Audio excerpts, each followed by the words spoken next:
Welcome back to the study with Suraj YouTube channel. दोस्तों स्वागत है आपका अपने YouTube channel study with Suraj में। दोस्तों आज की इस वीडियो में हम मार्क्सिज्म के बारे में बात करेंगे। मार्क्सिज्म का एक और पार्ट है न्यू मार्क्सिज्म, उसके बारे में भी हम आगे चर्चा करेंगे इस वीडियो में। अगर स्ट्रक्चर की बात करें कि किस तरीके से ये वीडियो बनाई जाएगी एंड किस तरीके से आपको पढ़ना है, तो first of all learning objectives होंगे कि आपको ये क्यों पढ़ना है और क्या पढ़ना है। मोस्ट इम्पॉर्टेंट पॉइंट कि आपको क्या पढ़ना है। लर्निंग ऑब्जेक्टिव्स, उद्देश्य आपके क्लियर कर दिए जाएंगे। देन इंट्रोडक्शन होगा, then theoretical outlook of Marxism, evaluation of Marxism in international relations, Marxist approach to international relations, world system theory, understanding the world system theory, critical theory, new Marxism, conclusion, practice question and reference.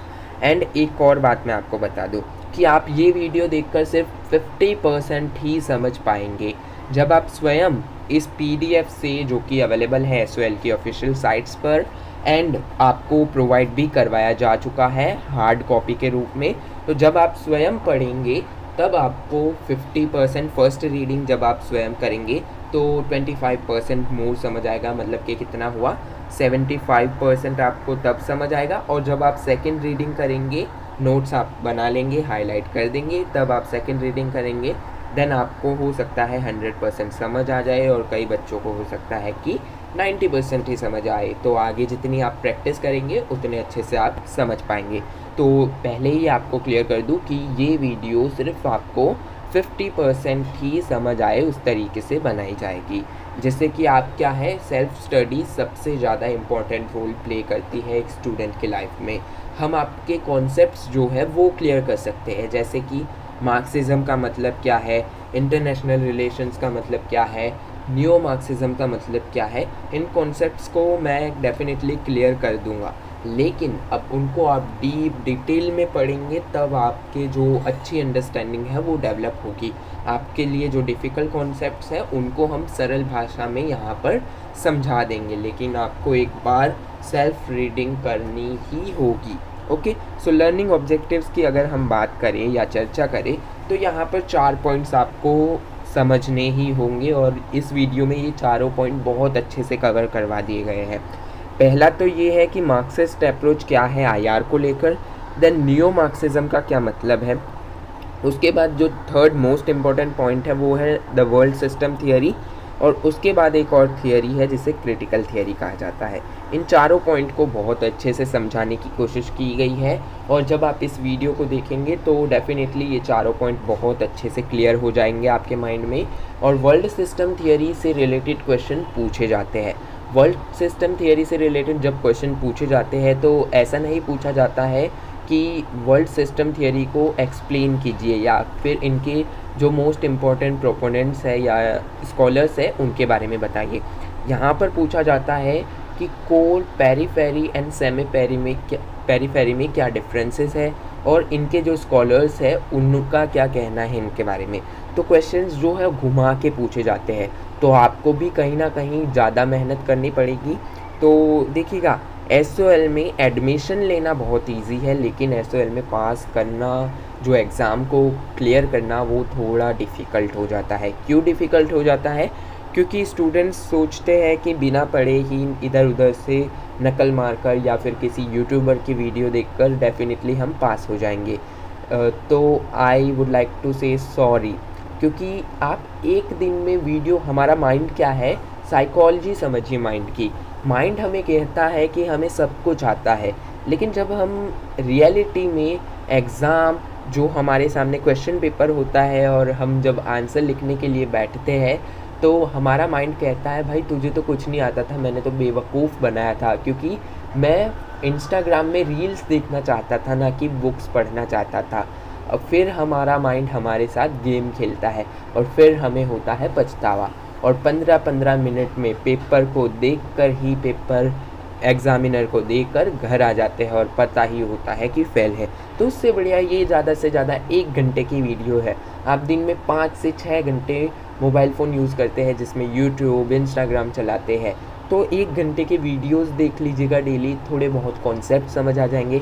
अगर आप book से नहीं पढ़ते फिर भी आपके mind में कुछ तो रहेगा भी कि मैंने study with Suraj YouTube channel जो था वहाँ पर एक वीडियो देखी थी, उसने ये समझाया था। तो ये तो मैं लिख लूँ, कम से कम 10 मार्क्स का जो क्वेश्चन है उसमें 3-2.5 तो मिलेगी, कम से कम 33% तक तो पहुँचेंगे। तो प्लीज़ पढ़ने की ओर जाइएगा। ओके, इंट्रोडक्शन के साथ स्टार्ट करते हैं। तो इंट्रोडक्शन से पहले आपको एक पॉलिटिकल हिस्ट्री की ओर ले जाना चाहता हूँ। तो जब वर्ल्ड वॉर सेकेंड ख़त्म हुआ तो दुनिया 2 महाशक्तियों में बट गई। पहली थी सोवियत यूनियन, जिसे यूएसएसआर कहा जाता है, और दूसरी थी अमेरिका, जिसे यूएसए कहा जाता है। देन उनके बीच कोल्ड वॉर चली, जिसे शीत युद्ध कहा गया, 1990 तक चला। आपने डेफिनेटली क्लास 12th का फर्स्ट लेसन पढ़ा है, cold war, the cold war. तो वहाँ पर क्या था कि उन दोनों की भी विचारधाराएं थी। यूएसए की जो विचारधारा थी वो पूंजीवादी विचारधारा थी, कैपिटलिज्म को फॉलो करने वाली विचारधारा थी। और जो यूएसएसआर या फिर सोवियत यूनियन की जो विचारधारा थी वो साम्यवाद की विचारधारा थी, कम्युनिज्म की विचारधारा थी। अब कैपिटलिज्म की विचारधारा जो थी वो कहती थी कि भाई मार्केट में प्राइवेटाइजेशन होना चाहिए, प्राइवेट कंपनीज़ होनी चाहिए, प्राइवेट कंपनीज़ को बहुत कुछ ऑपरेट करना चाहिए। एंड जो कम्युनिज्म या साम्यवाद की विचारधारा थी, उनकी विचारधारा ये थी कि जितने भी मीन्स ऑफ प्रोडक्शन है, जितने भी मीन्स ऑफ प्रोडक्शन, फैक्ट्रीज, कुछ भी है, उस पर सरकार का अधिकार होना चाहिए और उसे समाज में बराबर बांट देना चाहिए। ना किसी के पास ज़्यादा होना चाहिए, ना किसी के पास कम होना चाहिए, पैसा या फिर फैक्ट्री, कुछ भी आप समझ लीजिएगा। तो ये 2 विचारधाराएं थी। क्लियर है? अब पढ़ते हैं। After the end of the cold war and disintegration of Soviet Union, scholars declared the triumph of capitalism and free competitive market economic system। अब 1990 में क्या हुआ कि सोवियत यूनियन जो था वो छोटे छोटे स्टेट्स में बट गया, जैसे कि Ukraine, Russia and Belarus and Poland, बहुत सारे अदर छोटे छोटे स्टेट्स में, स्टेट्स से मेरा तात्पर्य है कंट्रीज़ में बट गया। फिर उसके बाद क्या हुआ, अब जो 2 महाशक्ति थी उसमें से एक तो उसका तो डिसइंटीग्रेशन हो गया, विघटित हो गई वो तो। अब बची कौन? यूएसए। यूएसए किसको बैक करता था, किसे फॉलो करता था? पूंजीवादी विचारधारा को, कैपिटलिज्म को। तो अब दुनिया में क्या हुआ, प्राइवेटाइजेशन होने लग गया है, एमएनसीज आने लग गई, एमएनसीज अपना वर्चस्व जमाने लग गई। तो उसी के सिलसिले में फ्रांसिस फुकुयान नाम के स्कॉलर है, उन्होंने एक बुक लिखी। उस बुक का नाम था end of history and the last man. उन्होंने उस बुक में चर्चा की कि जब सोवियत यूनियन का डिसइंटीग्रेशन हो गया तो कॉम्पिटिटिव मार्केट हो गई। कॉम्पिटिटिव मार्केट यानी कि जो प्राइवेट सेक्टर थे वो आए, एंड फिर इस दुनिया में कोई भी ऐसी व्यवस्था नहीं थी जो लिबरल कैपिटलिज्म या फिर पूंजीवादी विचारधारा को, उदारवादी पूंजीवादी विचारधारा को कोई टक्कर दे सके या फिर उसका मुकाबला कर सके। Marxism focuses to explain the laws and exotic of the market-oriented economic system or liberalization like global disparities, class struggle and changing mode of production and force of production, alienation of both the bourgeois and proletariat। अब bourgeois and proletariat में students को दिक्कत होती है। bourgeois का simple सा मतलब है व्यापारी, बिजनेसमैन, कैपिटलिस्ट, और प्रोलेटरेट का मतलब होता है कि लाइक जिसे आप क्लास में ला सकते हैं, जैसे मिडिल क्लास हो गया, वर्किंग क्लास हो गया, एट्सेट्रा। ओके, सो अब मार्क्सिज्म विचारधारा में ये कहा जाता है कि दुनिया जो है वो एक ऐसी दुनिया है जिसमें जो सारा ही मीन्स ऑफ प्रोडक्शन है वो कुछ ही लोगों के हाथ में है। अब मीन्स ऑफ प्रोडक्शन का मतलब क्या होता है, देखिएगा, एक तो होता है प्रोडक्शन, और मीन्स ऑफ प्रोडक्शन जहाँ से प्रोडक्शन होता है, जैसे कि ज़मीन। ज़मीन क्या है? Means of production. अगर वेजिटेबल्स का प्रोडक्शन होता है वो कहाँ से होता है? ज़मीन से होता है। तो ये जो मीन्स ऑफ प्रोडक्शन, जिसमें फैक्ट्री, ज़मीन, जिसे लैंड कहा जा सकता है, ये सारी ही चीज़ें जो है वो कहीं ना कहीं कुछ ही लोगों के हाथ में है, जिन्हें मार्क्स ने कहा है बॉर्गोइस या फिर कैपिटलिस्ट के हाथ में है, जिसे एलियनेशन का आप थियरी कह सकते हैं। ये पॉलिटिकल थियरी में आप पढ़ चुके होंगे, तो ये थोड़े बहुत कॉन्सेप्ट जो इजी कॉन्सेप्ट्स है वो आपको क्लियर होने चाहिए। The foundation of Marxism is rooted in the peculiar work of Karl Marx. तो जो मार्क्सिज्म का फाउंडेशन है या फिर जड़ें है वो जुड़ी हुई है, एक स्कॉलर थे कार्ल मार्क्स। मार्क्स के फिलोसफिकल, इकोनॉमिक और डिटर्मिनिज्म का सिस्टमेटिक साइंटिफिक जो एनालिसिस है कैपिटलिज्म, पॉलिटिकल ऑर्डर को लेकर, उससे जुड़ा हुआ है। a theoretical outlook of Marxism. In international relations, Marxism had emerged as an antithesis of the rationalist approach and liberal economic ideas advanced by thinkers like Adam Smith and David Ricardo. अब देखिएगा Marxism जो है वो emerge हुआ है किसके विरोध में, जो रैशनलिस्ट अप्रोच है, लिबरल इकोनॉमिक अप्रोच है, आइडियाज़ है जो लिबरल इकोनॉमी का, किसका था वो आइडिया लिबरल इकोनॉमी का, एडम स्मिथ एंड डेविड रिकार्डो। हालांकि इनका विरोध तो किया है मार्क्स ने, लेकिन इन दोनों से सीखा भी बहुत है। एडम स्मिथ का जो इनविजिबल हैंड का कॉन्सेप्ट था उससे भी बहुत कुछ सीखा है, मतलब कि कहीं ना कहीं अपने विरोधी से भी सीखा है मार्क्स ने। They argued that the invisible hand plays a very crucial role in the neutral phenomena of the market. So Adam Smith और जो डेविड रिकार्डो है उनका बेसिकली जो सबसे बड़ा मोस्ट इम्पॉर्टेंट लिबरल इकोनॉमी में व्यक्ति है वो है एडम स्मिथ। उन्हीं ने इनविजिबल हैंड या फिर हिंदी में अदृश्य हाथ का जो कॉन्सेप्ट है वो दिया। उन्होंने कहा कि इनविजिबल हैंड या अदृश्य हाथ जो है वो लिबरल इकोनॉमी में सबसे ज़्यादा इम्पोर्टेंट रोल प्ले करता है। The core idea of market system is based on a very conventional but relevant concept of demand and supply. जो मार्केट का जो आइडिया है या फिर कॉन्सेप्ट है वो किस पर निर्भर करता है, डिमांड एंड सप्लाई, कि जितनी ज़्यादा डिमांड होगी उतनी ज़्यादा सप्लाई करनी होगी। तो मार्क्स यहाँ पर क्या कहते हैं कि आप डिमांड एंड सप्लाई को तो देखते हैं, लेकिन जो इसे डेवलप करते हैं, जो इसे प्रोड्यूस करते हैं, उसके बारे में आप भूल जाते हैं।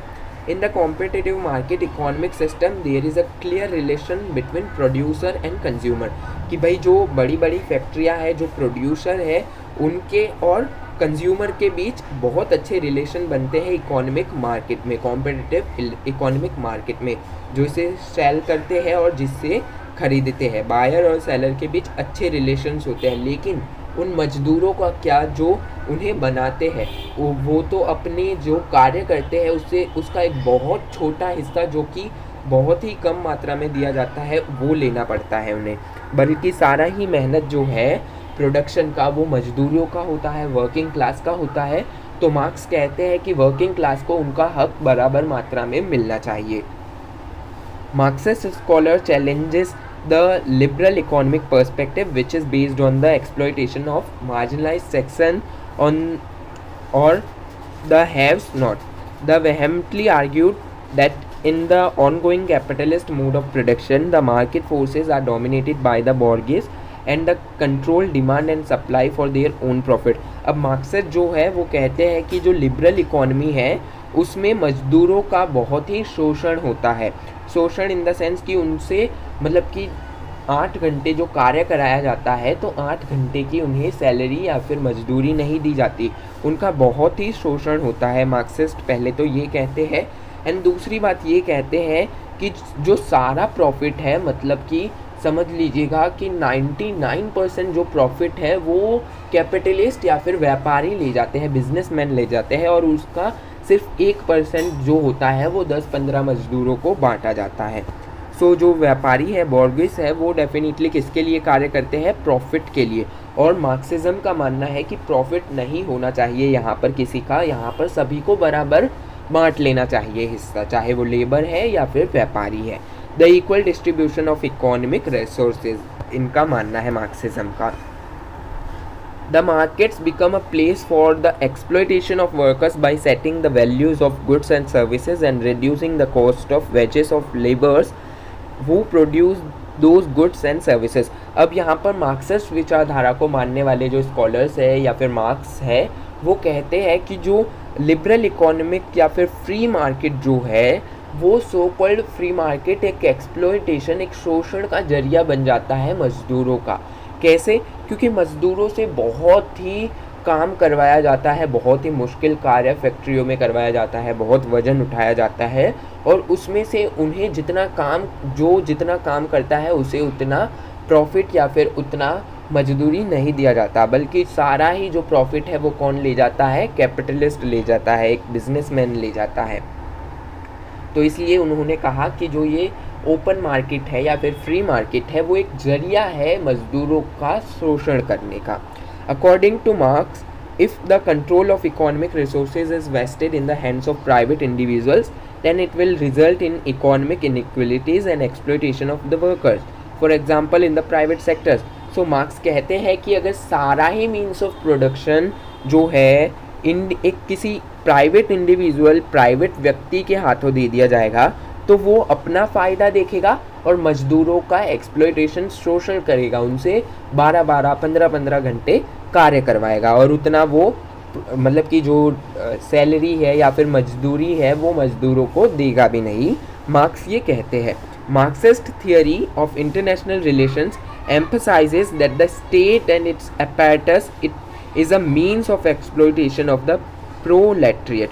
अब मार्क्सिस्ट थियरी जो है इंटरनेशनल रिलेशंस की, वो जोर देकर कहती है कि जो राज्य है, राज्य यानी कि कंट्री, राज्य इज इक्वल टू देश, ओके, जो स्टेट और इसकी दूसरी संस्थाएं है वो एक्सप्लॉयटेशन करने में सहायता करती है कैपिटलिस्ट की. किसकी एक्सप्लॉयटेशन में? मजदूरों का जो एक्सप्लॉयटेशन होता है उसमें कहीं ना कहीं स्टेट और इससे जुड़ी हुई जितनी भी संस्थाएं हैं वो एक बहुत इंपॉर्टेंट रोल प्ले करती है.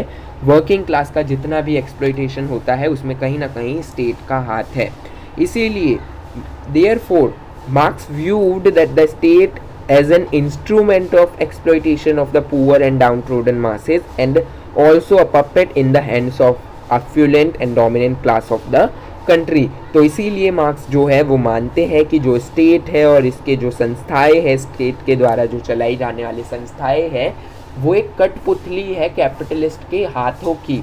और जो कैपिटलिस्ट कहते हैं, जो व्यापारी बिजनेसमैन कहते हैं, वही चीज़ें करते हैं और ये शोषण करते हैं किसका? गरीबों का, पिछड़ों का. मार्क्स का मानना ये है. The state according to Marx makes the rich richer and the powerful more powerful. तो मार्क्स कहते हैं कि जो राज्य है या फिर जो स्टेट है वो गरीब को और गरीब बनाया जाता है और अमीर को और अमीर बनाया जाता है. आपने शिवाजी द बॉस मूवी में ये सुना होगा डायलॉग कि गरीब और गरीब बनते जा रहे हैं, अमीर और अमीर बनते जा रहे हैं. सो इस डायलॉग से आप याद कर लीजिएगा कि मार्क्स भी यही कहते हैं कि स्टेट जो है वो कहीं ना कहीं व्यापारियों, बिजनेसमैन की सहायता करता है, कैपिटलिस्ट की सहायता करता है एंड गरीबों का शोषण करता है, उन्हें और दबाया कुचला जाता है. There is an antagonistic relationship between the bourgeois economic elites and proletariats working class. The economic elites are capable of manipulating and exploiting the working class. So अब यहाँ पर एक बहुत बड़ा गड्ढा है किनके बीच? इकोनॉमिक एलिट्स जो है, जैसे कि कैपिटलिस्ट हो गए, बॉर्गिस हो गए, बिजनेसमैन होंगे, उनके बीच, और मजदूरों, वर्किंग क्लास के बीच. और यहाँ पर क्या होता है कि जो कैपिटलिस्ट है, जो बिजनेसमैन है, वो एक्सप्लॉइट, शोषण करते हैं किनका? मजदूरों का, वर्किंग क्लास का. The bourgeois use state institutions along with international political and economic institution and laws for their benefits at the cost of the workers. अब जो बिजनेसमैन है वो यूज़ करते हैं स्टेट को, इंटरनेशनल पॉलिटिकल इंस्टीट्यूशंस को, economic institutions को, laws को अपने बेनिफिट्स के लिए, और शोषण किसका करते हैं? वर्कर्स का. मार्क्स का कहना है.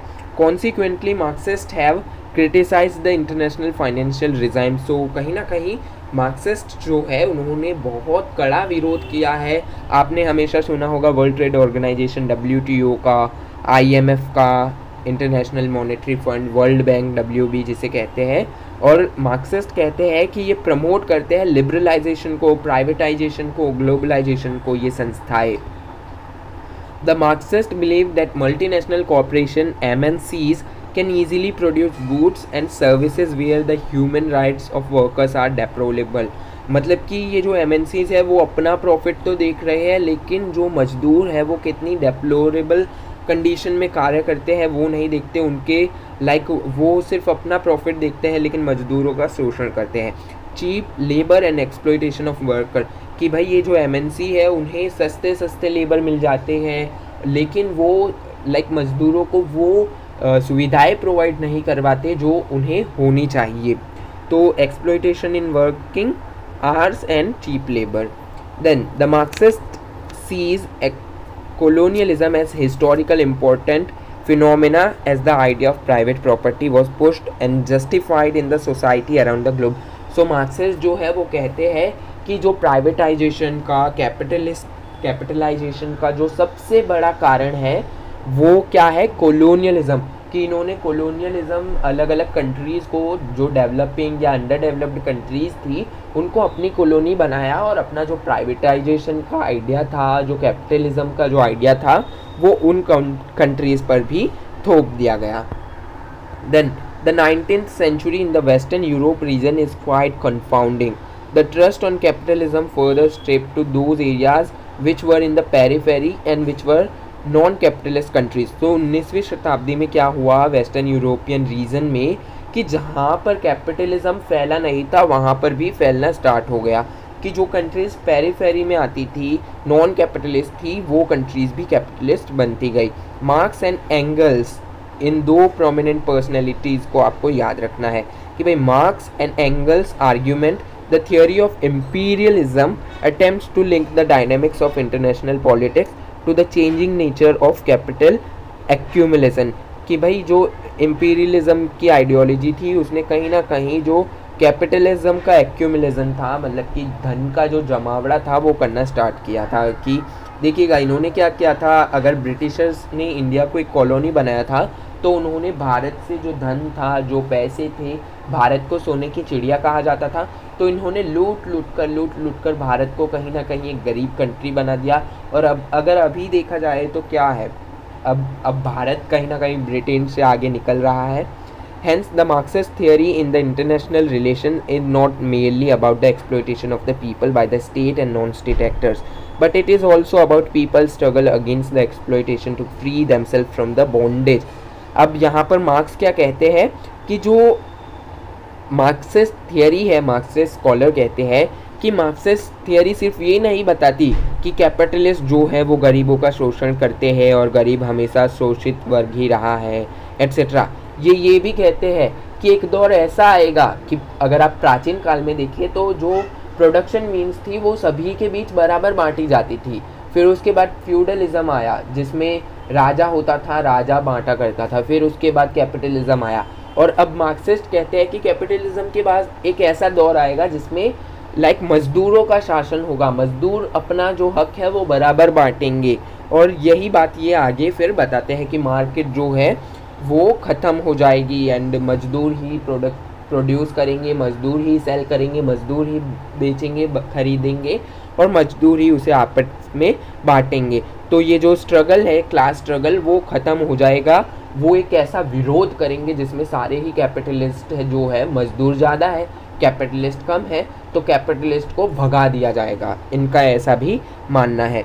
To stop exploitation and to free themselves from injustice, the only way left is to end the economic division between the capitalist and the workers. को जो exploitation है उसे रोकने का एक ही नज़रिया है कि भाई जो मज़दूरों और जो कैपिटलिज्म या फिर कैपिटलिस्ट के बीच जो खाई है उसे भरी जाए. और वो खाई कैसे भरी जाएगी, वो इकोनॉमिक डिवीज़न को बराबर बांट कर, कि जो कैपिटलिस्ट के पास बहुत सारा धन जमा हुआ है उसे उनसे छीन कर सभी के पास बराबर मात्रा में बांट लिया जाए. इनका ये मानना है. This could happen only when the workers of the world और the proletariat united themselves against the capitalist and any kind of economic difference in the society. और मार्क्सिस्ट क्या कहते हैं, ये कब हो सकता है, जब पूरी दुनिया के मजदूर और वर्किंग क्लास एक साथ आ जाए और ये जो कैपिटलिस्ट है उनका विरोध करना शुरू करे. तो ये होना बहुत आसान है. Then the communist system could come into existence only when the notion of class comes to an end and people are treated equally with the development of a class and stateless society. तो communist system जो है, साम्यवादी जो system है, वो कब आ पाएगा, जब जो क्लास स्ट्रगल ख़त्म हो जाएगा, दुनिया के सारे मजदूर एक साथ आ जाएंगे और प्रॉपर्टी और जो वो बेनिफिट है वो सभी के बीच एक साथ बांटा जाएगा. तब ये माना जा, और स्टेटलेस सोसाइटी की भाई गवर्नमेंट नहीं होनी चाहिए कहीं पर भी, स्टेटलेस सोसाइटी हो जाएगी, तब ये कम्युनिस्ट सिस्टम कहलाएगा. The Marxist theory of the state in international relation would therefore aim to eliminate the modern structure of the state and the government. तो मार्क्सिस्ट थियरी जो है इसलिए स्टेट को ख़त्म करना चाहती है इंटरनेशनल रिलेशन में, कि पूरी ही दुनिया में कहीं भी स्टेट या फिर गवर्नमेंट का कॉन्सेप्ट होना ही नहीं चाहिए. If this aim is achieved, then it would become the pure form of communism with all it's quality, कि अगर ये अचीव्ड हो गया कि कहीं पर भी स्टेट नहीं है, सभी के पास बराबर प्रॉपर्टी है, तो ये सही मायनों में कम्युनिज्म या फिर साम्यवाद कहलाया जाएगा। Marx considered the bourgeois and the proletariat as two classes. So Marx ने दो क्लासेस बताई, bourgeois and proletariat. Marx did not consider the peasant and a modern class but a traditional classes, they lack class consciousness and relationship among them. तो Marx ने सिर्फ दो ही class बताई, एक तो कैपिटलिस्ट और एक मजदूर क्लास। उन्होंने किसान को अलग रखा। अब किसान को अलग क्यों रखा? उन्होंने कहा कि यहाँ पर कई ऐसी इंडिजिनस या फिर आप कह सकते हैं आदिवासी सोसाइटीज़ है जो अपना जो खेती बाड़ी करती है और उसी खेती बाड़ी में जो प्रॉफिट होता है वो आपस में बांट लेती है। तो इसी कारण उन्होंने जो किसान है उनको दूर रखा है इन दोनों क्लासेस से। ओके, अब evaluation of Marxism in international relation, कि भाई शुरुआत कैसे हुई अंतर्राष्ट्रीय संबंध में मार्क्सवाद की या फिर मार्क्सिज्म विचारधारा की। So Karl Marx and Friedrich Engels जो है वो प्रोमिनेंट पर्सनैलिटीज़ है, are pioneers of scientific socialism and highly influenced by Adam Smith and David Ricardo's theory of capitalism. तो इन्होंने किससे सीखा? जिसका इन्होंने विरोध किया उन्हीं से सीखा, एडम स्मिथ और डेविड रिकार्डो की जो थियोरी थी उससे। अब capitalist thinker such as Adam Smith and David Ricardo firstly both believe that a homogeneous world market provides a foundation for the expansion of capitalism, production and trade, कि भाई एक homogeneous world market होनी चाहिए, एक ही तरीके की market होनी चाहिए। कैसी market? Capitalist market, liberal market, जो कि एक दुनिया के जो कैपिटलिस्ट हैं उनको एक लाइक रास्ता दे जहाँ पर वो प्रोडक्शन और ट्रेड कर पाए। सेकेंडली, दूसरी बात, the state and it's apparatus at the initial level also concern about the interest of the ruling class, कि भाई स्टेट जो है उसे भी कहीं ना कहीं रूलिंग क्लास या फिर कैपिटलिस्ट की सहायता करनी चाहिए। And finally, fancies are irrelevant because they believe that free competitive market economic system is based on trans-border trade regimes that are universal in nature। सो ये कहते हैं कि फ्रेंसिस जो है इरिलेवेंट है। क्यों इरिलेवेंट है? क्योंकि वो बिलीव करते हैं कि फ्री कॉम्पिटिटिव मार्केट जो है इकोनॉमिक सिस्टम वो ट्रांस बॉर्डर पर बेस्ड होनी चाहिए, मतलब कि अंतर्राष्ट्रीय सीमा, मतलब कि अलग अलग कंट्रीज बेस कर पाए जो यूनिवर्सल है। They emphasized capitalism has its own seeds of destruction in its foundation, as capitalism is based on social and economic inequalities between bourgeois या फिर businessman capitalist proletariat। अब देखिएगा, जो मार्क्सिस्ट है वो कहते हैं कि जो कैपिटलिज्म के अंत का जो बीज है वो पौधा डेफिनेटली कभी ना कभी पेड़ बनेगा। मार्क्सिस्ट का कहना है, मार्क्सिस्ट स्कॉलर्स का कहना है, स्वयं मार्क्स का कहना है कि कैपिटलिस्ट का जो अंत का बीज है, जो इसका अंत करेगा, वो इसी के अंदर है। अब इसी के अंदर कैसे है? क्योंकि कैपिटलिस्ट कहीं ना कहीं शोषण करते हैं मजदूरों का, और मजदूर किसके अंडर कार्य करते हैं? कैपिटलिस्ट के अंदर कार्य करते हैं। तो जब इन दोनों क्लासेस के बीच स्ट्रगल होगा, विरोध करेंगे, जब मजदूर, पूरी ही दुनिया के मजदूर एक साथ आकर ये जो बॉर्गेस है, कैपिटलिस्ट है, उनका विरोध करेंगे, वर्किंग क्लास के लोग, तब कैपिटलिस्ट ख़त्म हो जाएगा, कैपिटलिज्म की विचारधारा ही ख़त्म हो जाएगी। तो the law of disproportionality, falling of profit of producer, class struggle etcetera. Finally, Marxists believe that a capitalist system will be automatically destroyed because of internal contradiction, dialectical materialism, and the state will wither away as well। कि भाई ये जो capitalism जब ख़त्म हो जाएगा, क्यों ख़त्म होगा? मैंने आपको बताया कि भाई यहाँ पर विरोध करेंगे मजदूर इसी के भीतर, एंड फिर इसको अंत हो जाएगा। और इसके बाद क्या होगा कि अगर कैपिटलिज्म ख़त्म होगा तो स्टेट डेफिनेटली ख़त्म हो जाएगा।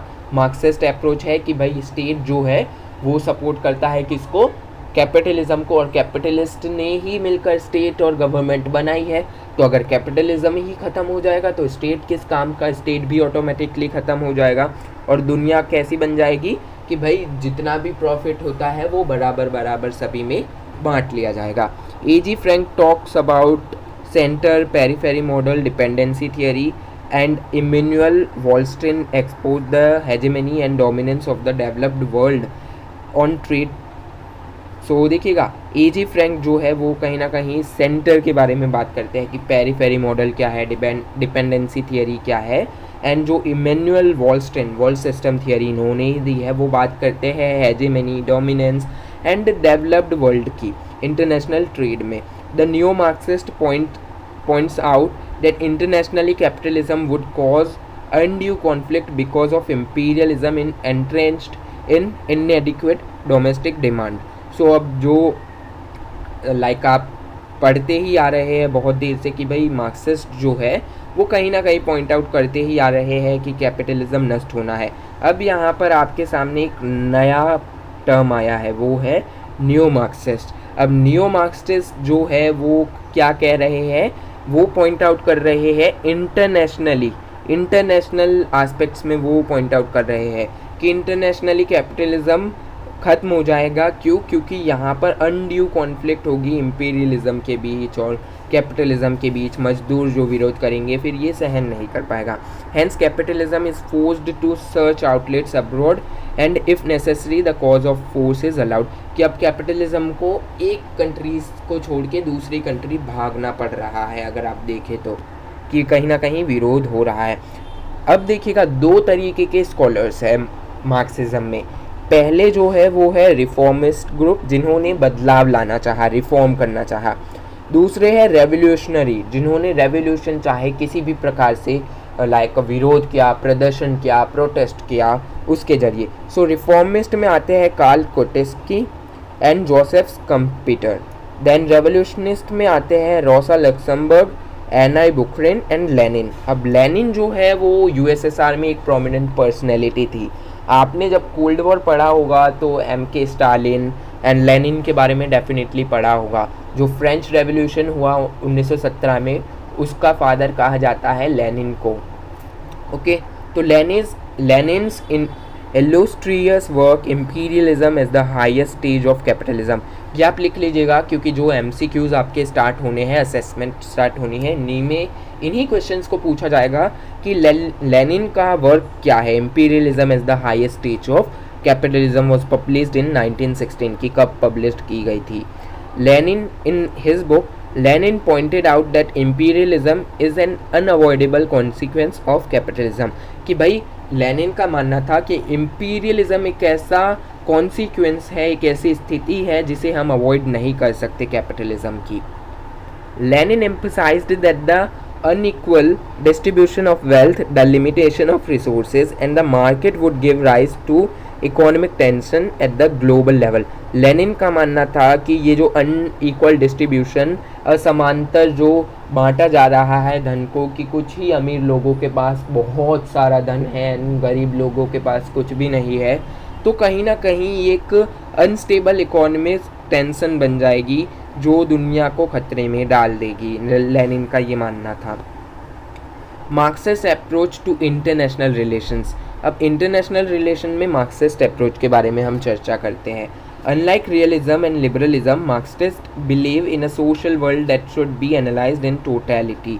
सो देखिएगा लिबरलिज्म और रियलिज्म की तरह ही मार्क्सिस्ट भी बिलीव करते हैं social world that should be analysed in totality, कि टोटलिटी की फॉर्म में से एनालाइज करना चाहिए।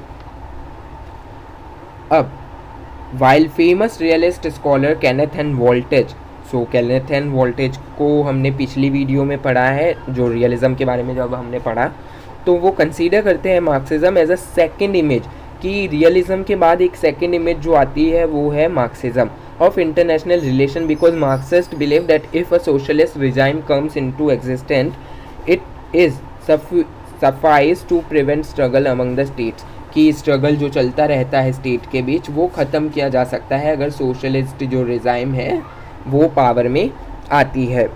On the other hand Marxist believe that the basic image of world politics is based on octopus model. अब ऑक्टोपस मॉडल क्या है उसके बारे में हम आगे पढ़ेंगे। Marxist beliefs that the basic image of the world politics is based on octopus model.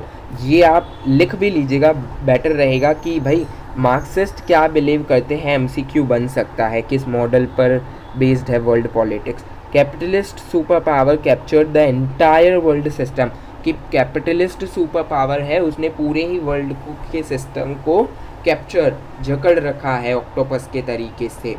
ये किसका मानना है? मार्क्सिस्ट का मानना है। जैसे कि अमेरिका एक सुपर पावर है, कैपिटलिस्ट है और पूरे ही वर्ल्ड पर उसका दबदबा है, चाहे मिलिट्री हो, इकोनॉमी हो और कल्चरल हो, कहीं ना कहीं अपना ही कल्चर दुनिया पर थोपता रहता है।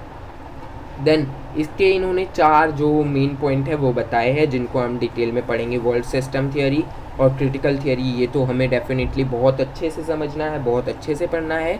इसी के साथ एक और है जिसे हम बहुत ही मतलब कि जल्दी ब्रीफली समझने की कोशिश करेंगे, जो कि है Gramscianism. Then critical theory, new liberalism, इसे भी अच्छे से समझना है। अब वर्ल्ड सिस्टम थियोरी के बारे में पढ़ते हैं कि भाई वर्ल्ड सिस्टम थियोरी क्या है, वर्ल्ड सिस्टम थियोरी में क्या इम्पोर्टेंट है और क्यों इम्पोर्टेंट है। तो वर्ल्ड सिस्टम थियोरी को अच्छे से समझाने के लिए मैंने अलग अलग जो हाईलाइटिंग कलर्स है उनका यूज़ किया है। जो ग्रीन है वो तो मोस्ट इम्पॉर्टेंट है, उसके बाद ब्लू है, उसमें फैक्ट एंड फिगर है कि कौन से प्रोमिनेंट व्यक्ति है, कौन सा ईयर था, एट्सेट्रा। एंड जो अदर कलर्स है वो थोड़ा कम इम्पॉर्टेंट है लेकिन इम्पॉर्टेंट है।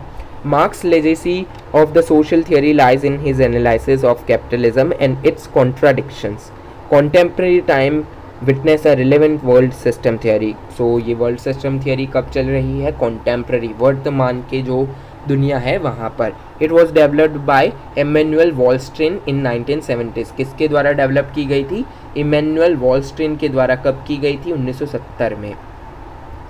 Some important scholars who are the main proponents of the dependency theory in Marxist tradition are Emanuel Wallstein, Terence Hopkins, Samir Amin, Andre Gunder, Frank and Giovanni Arrighi.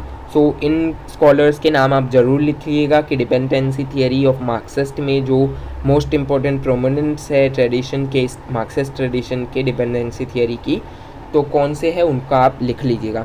The chief argument proposed by Wallerstein was that the international system has a satisfied structure of inequality which is based on institutionalised exploitation. कि भाई जो ये सबसे बड़ी important जो argument दी गई है वो किसके द्वारा दी गई है? वॉलस्टेन के द्वारा, इमैनुअल वॉलस्टेन के द्वारा। उनका कहना है कि जो दुनिया है उन्होंने अब सेटिस्फाइड हो चुकी है। दुनिया एक स्ट्रक्चर जो गवर्नमेंट का, स्टेट का स्ट्रक्चर है, इंस्टीट्यूशनलाइज्ड जो स्ट्रक्चर है उससे सफिशिएंट या फिर कहे सेटिस्फाइड हो चुकी है, स्ट्रेटिफाइड हो चुकी है एक्सप्लॉयटेशन के। The world system theory considers the entire international system as a unit of analysis. कि वर्ल्ड सिस्टम थियरी क्या कंसीडर करती है कि पूरी ही दुनिया है, एंटायर इंटरनेशनल सिस्टम जो है उसे एक यूनिट के तौर पर एनालाइज, सर्वेक्षण उसका करने की आवश्यकता है। It believes that the development and under development in international relations are a result of global power relations which has been witnessed for a long time. कि भाई इट हैज़ बिलीव कि जो डेवलपमेंट हुआ है अंडर डेवलप्ड इंटरनेशनल रिलेशंस का वो एक result है ग्लोबल पावर रिलेशंस का, विच हैज़ बीन विटनेस्ड। अब पेरीफेरी, कोर एंड सेमी पेरी जब आप पढ़ेंगे तो आप समझ पाएंगे कि किस तरीके से इंटरनेशनल रिलेशंस एक दूसरे से अच्छे हुए, बुरे हुए, etcetera. According to Wallstein, capitalism had strengthened its root in Europe and its periphery in the 16th century. So Wallstein का मानना है, इमैनुअल वॉलस्टेन का मानना है कि कैपिटलिज्म ने अपने पांव यूरोप में कब पसारे 16th सेंचुरी में, कि जो पेरीफेरी कंट्रीज़ थी उनके ऊपर किस तरीके से उन्होंने दबाव बनाया। Core state getting the maximum benefits from economic activity, कि जो कोर स्टेट है वो ज़्यादा से ज़्यादा फ़ायदा ले रहे हैं किससे? पेरीफेरी कंट्रीज से, और दे exploit semi periphery and periphery. अब सेमी पेरीफेरी का फंडा जो है वो बहुत इंटरेस्टेड है, आप जब इसे पढ़ेंगे तो आपको बहुत इंटरेस्ट आएगा, आगे हम पढ़ ही रहे हैं और पढ़ेंगे भी। तो इसमें क्या हुआ? बाय द प्रोसेस ऑफ कॉलोनियलाइजेशन, कि इन्होंने अलग अलग कंट्रीज़ को कॉलोनी बनाया, अपना कैपिटलिज्म का जो आइडिया था वो इनके साथ शेयर किया। International division of labour based on unequal exchange, कि फिर क्या हुआ कि जो लेबर का एक्सप्लॉयटेशन था अनइक्वल डिस्ट्रीब्यूशन में वो होना शुरू हुआ। Then Samir Amin and A G. Frank emphasised on the core and periphery relation. फिर देखिएगा समीर एमिन और ए.जी. फ्रांक ने किस पर जोर दिया? कोर और पेरीफेरी रिलेशंस पर। और अच्छे से उन्हें एनालाइज करने के लिए इमैनुअल वॉलस्टेन ने एक और टर्म प्रपोज्ड की जिसे 3 टायर्ड स्ट्रक्चर के नाम से जाना जाने लगा। वो टर्म थी सेमी पेरीफेरी, कि भाई कोर और पेरीफेरी के बीच में एक और क्लास है जिसे सेमी पेरीफेरी कहा जा सकता है। Was introduced between core and periphery. In the present lexicon the global north countries are the core countries, कि भाई जो ग्लोबल नॉर्थ कंट्रीज़ है वो कोर कंट्रीज़ है, while the global south countries है वो पेरीफेरी कंट्री है, पेरीफेरी और सेमी पेरीफेरी कंट्रीज़ हैं। Wallerstein points out that the modern nation states interact in a set of economic, political and legal framework which can be called as world system, कि जो दुनिया एक दूसरे के साथ चर्चा करती है, इंटरेक्ट करती है, जो नेशन स्टेट एक दूसरे के साथ इंटरेक्ट करते हैं वो किस बेसिस पर इंटरेक्ट करते हैं, economic basis, political basis, legal framework के बेसिस पर। तो इसी को इमैनुअल वॉलस्टेन ने वर्ल्ड सिस्टम कहा है। वर्ल्ड सिस्टम थियरी आपको समझ आई होगी। To understand the world system theory of Immanuel Wallerstein, his argument can be put into 4 broad categories. They are unit of analysis and stage, evaluation of world system, core, periphery and semi-periphery relation, demise and crisis of the world capitalist system. अब यहाँ पर ये बात आप note कर लीजिएगा कि Immanuel Wallerstein points that the capitalist world economy grows only when there is a growth in industrial production. So Immanuel Wallerstein का मानना क्या है कि world economy, capitalist world economy कब ग्रो करती है, जब इंडस्ट्रियल प्रोडक्शन में ग्रोथ आती है। Therefore the modern capitalist world system has developed with several stage of continuity of transformations, कि इसीलिए जो वर्ल्ड सिस्टम है, कैपिटलिस्ट वर्ल्ड सिस्टम है, वो धीरे धीरे स्टेज वाइज ग्रो हुआ है। अंडरस्टैंड द वर्ल्ड सिस्टम, कि भाई जो इन्होंने थियोरी बताई core, semi periphery and periphery, उनके बारे में जानते हैं। अकॉर्डिंग टू इमैनुअल वॉलस्टेन इन 1974 उन्होंने एक बुक लिखी थी, वर्ल्ड सिस्टम इज़, उनके द्वारा उस बुक में कहा गया था कि world system is a social system with boundaries, structures, members group, rules of legitimacy and coherence, कि एक वर्ल्ड सिस्टम जो है वो एक सोशल सिस्टम है, किसके साथ, उनके बीच अलग अलग बाउंड्रीज है, अलग अलग कंट्रीज़ की, अलग अलग स्ट्रक्चर है, अलग अलग मेंबर ग्रुप्स है, रूल ऑफ लेजिटिमेसी, उनके वहाँ अलग अलग कानून है, कोहेरेंस है, etcetera. It is made up of conflicting forces that hold it together by tension and tear, कि इनके बीच टेंशन भी होती है, रोने के भी, टीयर्स, आंसू भी आते हैं। In the world system each member of the group is concerned only about their profit, कि भाई इनको रोना धोना इनसे कोई मतलब नहीं पड़ता, इनको मतलब अगर पड़ता है तो किससे पड़ता है, फ़ायदे से, प्रॉफिट से। तो इन्होंने 3 सिस्टम बताए। पहला है मिनी सिस्टम। अब मिनी सिस्टम में क्या है कि the mini system is a group of small homogeneous society. Homogeneous society यानी कि आप कह सकते हैं, जैसा कि मार्क्सिस्ट ने बताया कि जो किसान है, पीजेंट्स है, वो एक होमोजेनियस सोसाइटीज़ है। होमोजेनियस सोसाइटी मतलब कि वो अपने आप ही आपस में ही व्यापार करते हैं और आपस में ही बांट देते हैं। तो they are relatively economically self contained, कि खुद का प्रोडक्शन करते हैं, खुद सेल करते हैं, खुद बाय करते हैं और खुद ही खाते और पचाते हैं, खुद का ही अपना। वो किस पर निर्भर रहते हैं, हंटिंग पर, मतलब कि शिकार पर, food gathering, live as a rustic life, मतलब कि जंगलों में, अपने गाँवों में, कबीलों में आदि में अपनी ज़िंदगी बिताते हैं। Mini system. Then social system आता है। The social system is far bigger and wider and can be called world empire, कि सोशल सिस्टम जो है वो एक बहुत बड़ा सिस्टम है, वाइडर है, और इसे हम वर्ल्ड एम्पायर भी कह सकते हैं। एमसीक्यू में आ सकता है, इसे आप ज़रूर नोट कीजिएगा।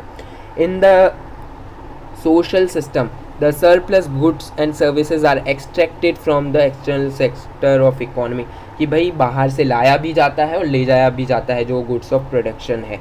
अब वर्ल्ड इकोनॉमिक और वर्ल्ड कैपिटलिस्ट सिस्टम, अब world economies and world capitalist system, इसके बारे में तो हम बहुत देर से पढ़ रहे हैं। The proponent of world economies और world capitalist system is Immanuel Wallerstein. The 16th century Europe witnessed the domination of this system. So सबसे बड़े जो व्यक्ति है, स्कॉलर है, प्रोपोनेंट है, सबसे मेन प्रोपोनेंट जो है वर्ल्ड इकोनॉमीज या वर्ल्ड कैपिटलिस्ट सिस्टम के, वो है इमैनुअल वॉलस्टेन। और 16वीं शताब्दी में ये जो सिस्टम था इसका डोमिनेशन हुआ, दुनिया में फैलना शुरू हुआ। During those times the capitalist system was at peak in the Europe, and specific type of trade practices were followed which was based on capitalist economic activities. So उस समय ये यूरोप और अलग अलग जगह पर फैल रहा था और पीक पर था। पीक पर मतलब कि बहुत अच्छे से फैल चुका था, और इसके जो टैक्टिक्स थे, चाहे इकोनॉमिक टैक्टिक्स, पॉलिटिकल टैक्टिक्स, वो स्वीकार किए जा रहे थे अलग अलग कंट्रीज़ द्वारा। Thereafter, Wallstein distinguished the world system as core, semi-periphery and periphery respectively. So इसके बाद क्या हुआ, वॉलस्टेन ने क्या किया, इन्होंने अलग अलग 3 भागों में इसे बांट दिया। कैसे? पहला था कोर, फिर कोर के नीचे था सेमी पेरीफेरी, एंड पेरीफेरी के नीचे था कौन सा, पेरीफेरी। अब कोर का क्या मतलब है, कोर कंट्रीज पहले पढ़ लेता हूँ फिर उसके बाद आपको समझाता हूँ। The core countries had benefited the most from the capitalist nature of the world economy. तो core countries कहाँ से benefited हुई थी, कैसे उनका profit हुआ, capitalist nature of the world economy, वहाँ से उनका benefit हुआ।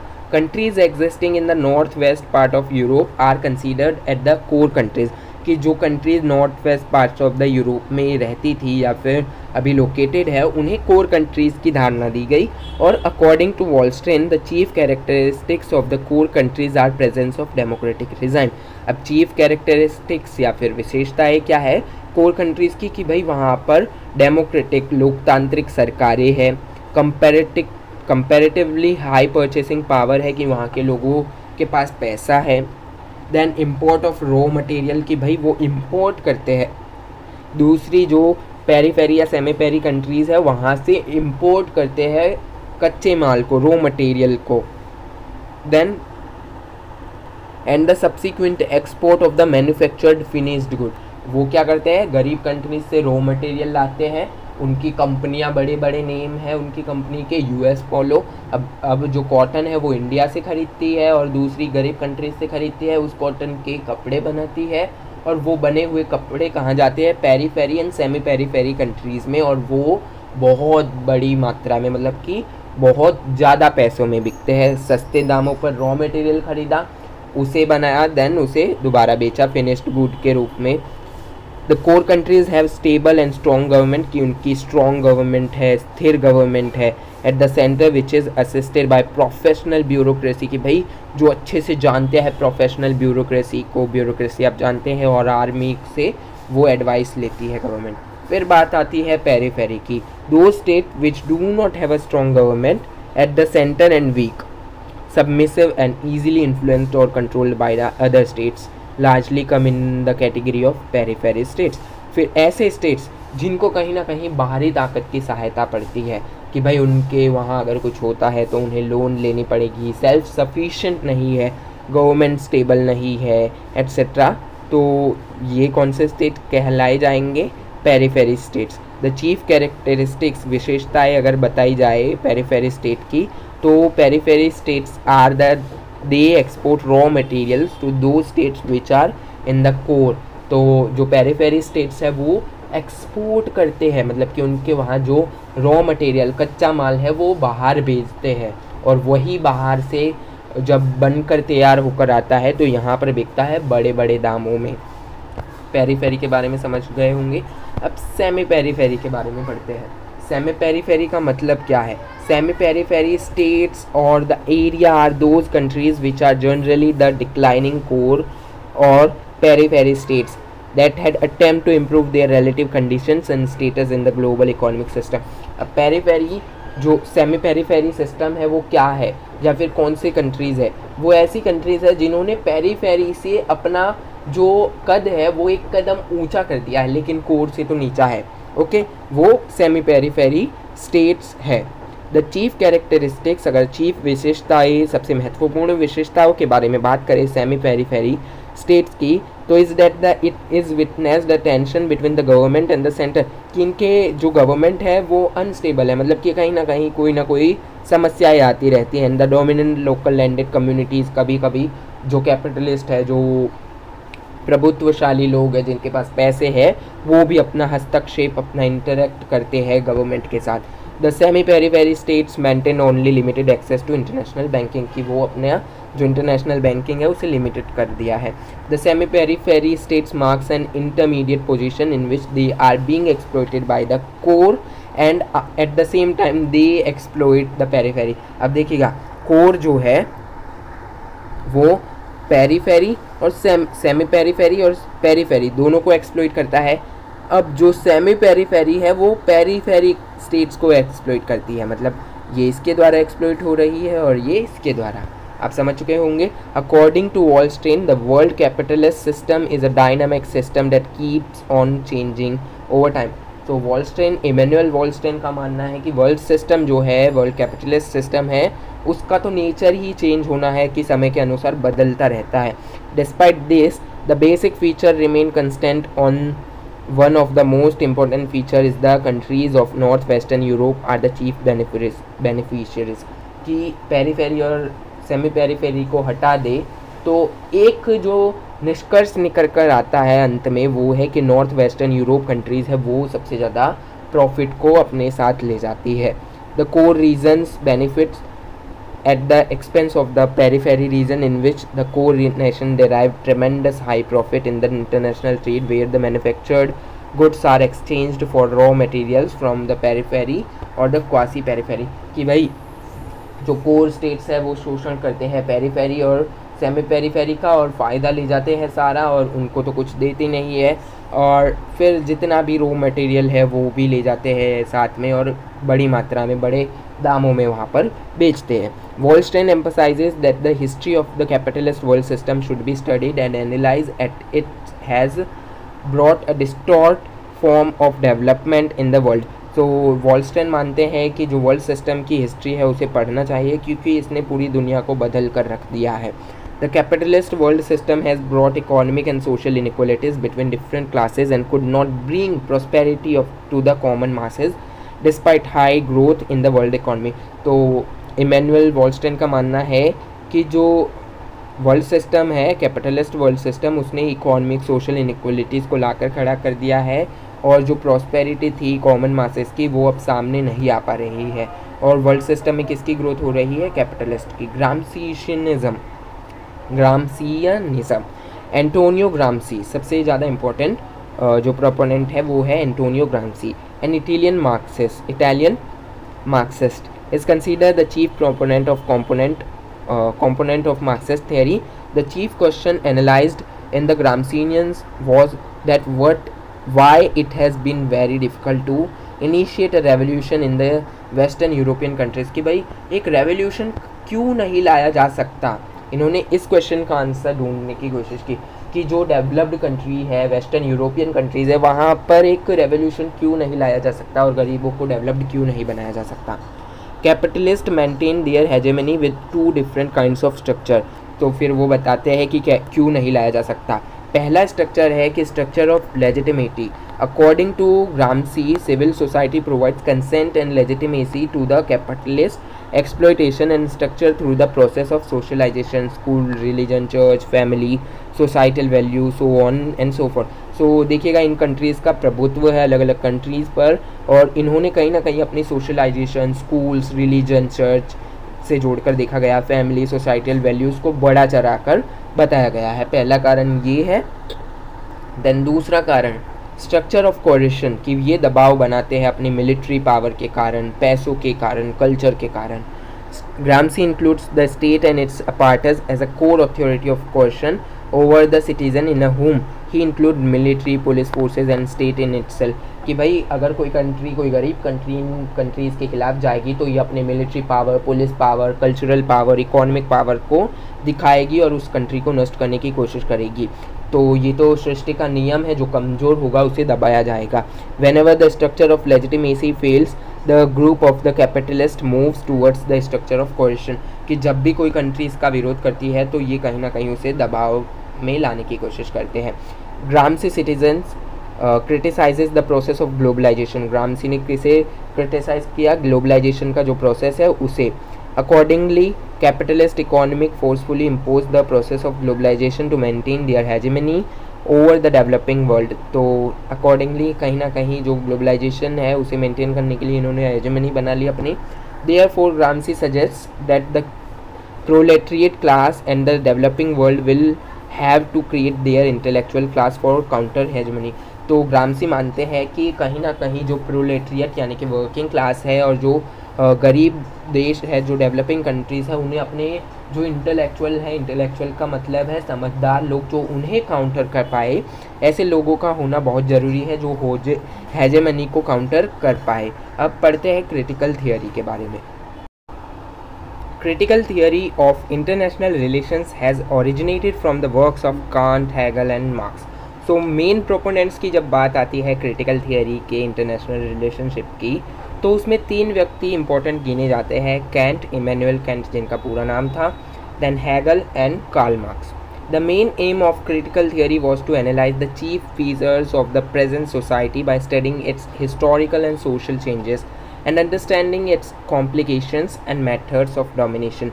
So main aim क्या था critical theory का, कि जो हाल ही की प्रेजेंट सोसाइटी है इसका हिस्टोरिकल एंड जो सोशल चेंजेस हो रहे हैं इस सोसाइटी में, उसका एनालाइज करना, उसकी अंडरस्टैंडिंग करना और मेथड्स एंड डोमिनेशन के बारे में जानना।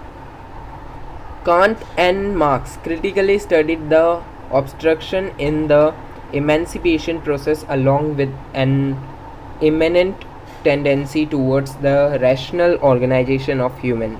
The concern of Marxist scholars have been different as they study chief issues are like the structure of the family, knowledge production, culture, bureaucracy and social relations.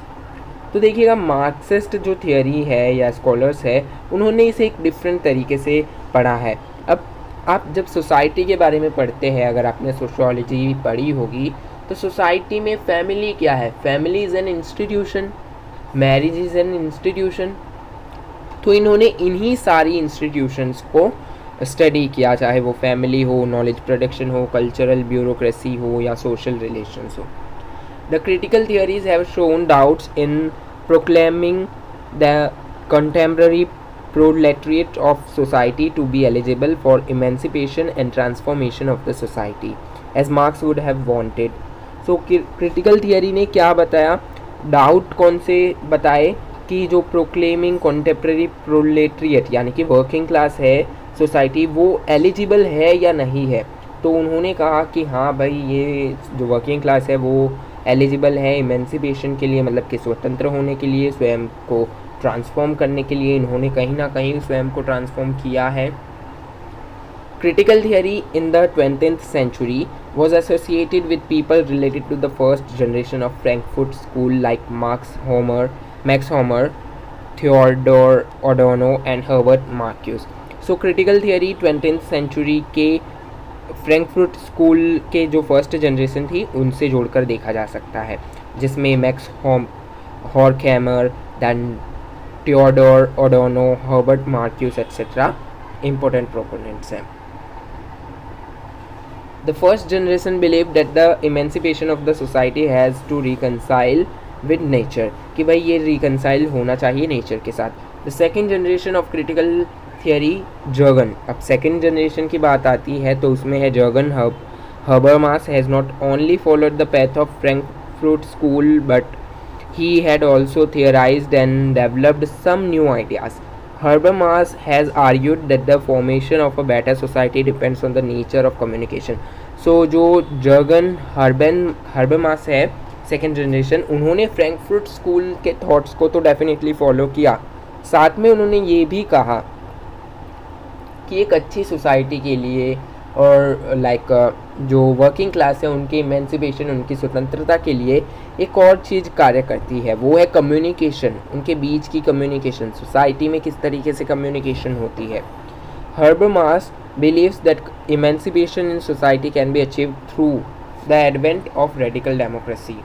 In his most eliminating work social forces, states and world order. तो ये आप लिख लीजिएगा, order beyond international relations theory 1981 में जो लिखा गया था। Canadian scholar Robert Cox has argued that theory is always for someone and for somebody और some reason some purposes. Okay, so ये किसने लिखी थी book? Social forces states and world order beyond international relation theory. 1981 में एक Canadian scholar थे जिनका नाम था रॉबर्ट कॉक्स। उन्होंने कहा कि जो थियरीज़ है, सिद्धांत है, वो किसी न किसी के लिए और किसी न किसी कारण से बनाई जाती है।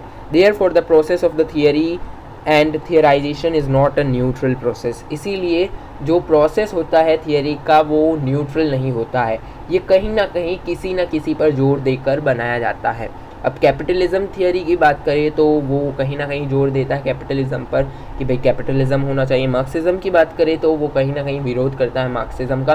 तो न्यूट्रल तो दोनों में से कोई भी नहीं है, तो ये न्यूट्रल नहीं होती है थियरीज, इनका मानना है। Cox also believed that the prevailing social, political and economic order and promotes that status quo, कि ये status quo यानी कि यथास्थिति prevail नहीं करती है। Cox agrees with Horkheimer's differentiation between the traditional theories and critical theory. So Cox agree करते हैं किसके साथ? differentiation and traditional theory के साथ। So ये आप पढ़ लीजिएगा, जो जहाँ पर highlight नहीं किया है ये आपके लिए है। Then for Robert Cox, hegemony plays a crucial role in maintaining stability and sustainability in the domestic system as well as in international relations. अब देखिएगा, ये पढ़ना आपके लिए ज़रूरी है। मैंने आपको जो मोस्ट इम्पोर्टेंट थिंग्स थी वो बता दी है, ये जो बच्चा कुचा है वो आपको डेफिनेटली पढ़ना होगा। अब न्यू मार्क्सिज्म के बारे में बात करते हैं हम कि भाई न्यू मार्क्सिज्म की आवश्यकता क्यों पड़ी। पहले से ही तो मार्क्सिज्म था, उसने इतना कड़ी टक्कर दे दी अगर कैपिटलिज्म को, तो हमें यहाँ पर मार्क्सिज्म की अब आवश्यकता ही क्यों है। The chief proponents of new Marxism in international relations are Bill Warren and Justin Rosenberg. So अगर चीफ इम्पोर्टेंट पर्सनस की बात करें इंटरनेशनल रिलेशन न्यू मार्क्सिज्म में, तो उनमें bill Warren and Justin Rosenberg आते हैं। दे argue that the basic tenets of Marxist thought are being neglected in the study of discipline and it has also somehow misinterpreted by subsequent generations. So इनका मानना है कि जो main point थे Marxism के, tenets थे जिसके लिए मार्क्सिज्म विचारधारा बनाई गई थी, उसे निगलेक्ट किया गया अलग अलग जनरेशन्स ने। और या तो इसे निगलेक्ट किया गया, इसे अनदेखा किया गया, या तो इसकी अलग ही डेफिनेशन इंटरप्रिटेशन दी गई अदर जो जनरेशन्स थी उनके द्वारा। According to them Marxism provides a depth understanding of international relations. So जो Bill Warren and Justin Rosenberg है वो मानते हैं कि मार्क्सिज्म जो है वो इंटरनेशनल रिलेशंस की बहुत अच्छी जानकारी प्रोवाइड करवाता है। Imperialism Pioneer of capitalism. 1980, Bill Warren rejected the idea of Lenin, where Lenin has claimed that imperialism was the highest and final stage of capitalism.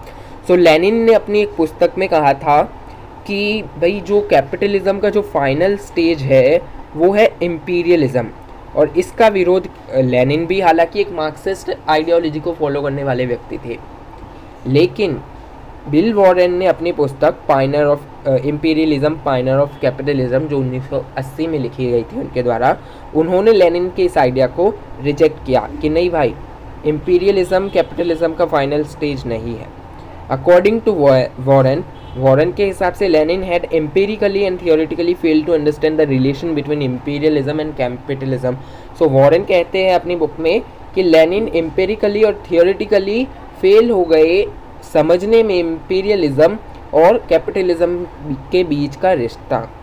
He believe that imperialism should be seen as a pioneer of capitalism rather than its highest stage, कि भाई capitalism में जो imperialism है वो एक important role play करता है, लेकिन हम ये नहीं कह सकते कि जो हाईएस्ट स्टेज है वही है इम्पीरियलिज्म ही कैपिटलिज्म का हाईएस्ट स्टेज है। तो ये कहना कई मायनों में गलत होगा, वॉरेन का मानना ये था। Another new Marxist scholar, Justin Rosenberg, criticized the realist perspective of international relations in his well-known work, The Empire of Civil Society, a critic of the realist theory of international relations, जो कि लिखी गई थी 1994 में। ये आपको लिखना भी है, ओके। सो उन्होंने किसका? यथार्थवाद, जो रियलिस्ट थियरी थी उसका विरोध किया। रोसेनबर्ग हैड क्रिटिसाइज्ड या फिर critiqued realism mainly on 3 count. These are question the binary between the domestic and international relation of interaction, a history a historical nature of its analysis. It's not a theory but an operator's manual which explains more about the complex operations of balance of power rather than how international politics works. तो सबसे बड़ी जो आप कह सकते हैं कि argument थी वो थर्ड वन थी कि जो रियलिज्म है वो एक थियोरी नहीं है, एक ऑपरेटर है। ये कहीं ना कहीं पावर के ऑपरेशन या फिर बैलेंस ऑफ पावर जो है उसके ऑपरेशन के बारे में बताता है, ना कि ये बताता है कि पॉलिटिक्स किस तरीके से कार्य करती है। Rosenberg has argued that anarchy is a product of the capitalist system. Rosenberg कहते हैं कि एनार्की जो है, एनार्की के बारे में आप जानते हैं तो वो एक प्रोडक्ट है कैपिटलिस्ट सिस्टम का।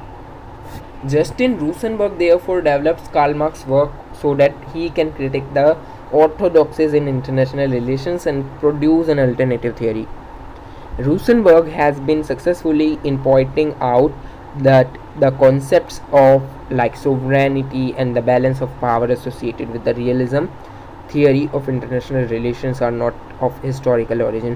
तो रूसेनबर्ग कहते हैं कि जो कॉन्सेप्ट है सोवरेनिटी का, बैलेंस ऑफ पावर का, वो रियलिज्म के साथ जुड़ा हुआ नहीं है, इसकी ओरिजिन हिस्टोरिकल नहीं है।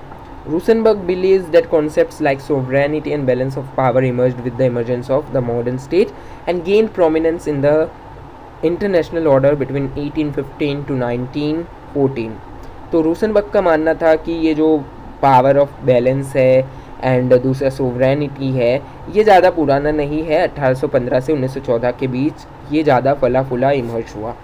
Justin Rosenberg further emphasizes that the concept of sovereignty and balance of the power grew with the rise of capitalism in the world, कि जैसे जैसे कैपिटलिज्म बढ़ती गई वैसे वैसे sovereignty and balance of power का जो कॉन्सेप्ट था वो भी बढ़ता गया पूरी दुनिया में।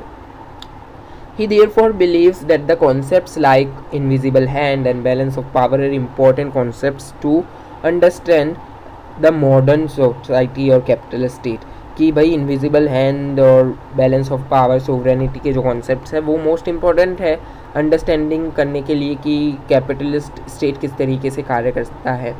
Justin Rosenberg therefore believe that capitalism has separated the public government good from private economic good so that capitalism can take individual advantage arising out of this situation. So Rosenberg क्या कहते हैं, ये कहते हैं, ये मानते हैं कि कैपिटलिज्म ने पब्लिक गवर्नमेंट गुड्स को प्राइवेट इकोनॉमिक ग्रुप से सेपरेट कर दिया है और कैपिटलिज्म अपना टेक लेता रहता है इंडिविजुअल के एडवांटेजेस पर।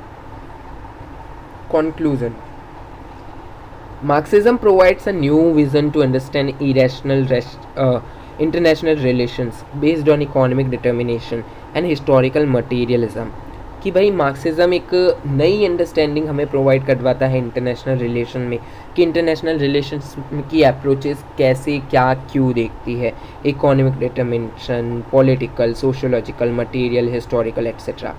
Marxist scholars believe that economic forces and mode of production determine the behavioral dynamics of the international system. The problematized the core concept of foundational theories about military power and national security. तो देखिएगा यहाँ पर आपके लिए कुछ question है और आप ये कंक्लूज़न है आप पूरा पढ़िएगा और अपने आप भी कंक्लूड करने की कोशिश कीजिएगा। प्रैक्टिस के लिए 2 क्वेश्चन है, अब देखते हैं आप कर पाते हैं या नहीं। Write an essay on Immanuel Wallerstein's concept on world political system, बहुत अच्छे से समझाने की कोशिश की है। Explain the world politics is divided between core and periphery, core and periphery का कॉन्सेप्ट भी समझाने की कोशिश की है। आई होप कि आपको समझ आ चुका होगा वो कॉन्सेप्ट अच्छे से। Then write a short essay on Marxist theory on IR, तो एक छोटा सा एसे निबंध लिखना है मार्क्सिस्ट थियरी पर। सो आज के लिए इतना ही, मिलते हैं नेक्स्ट वीडियो में, धन्यवाद।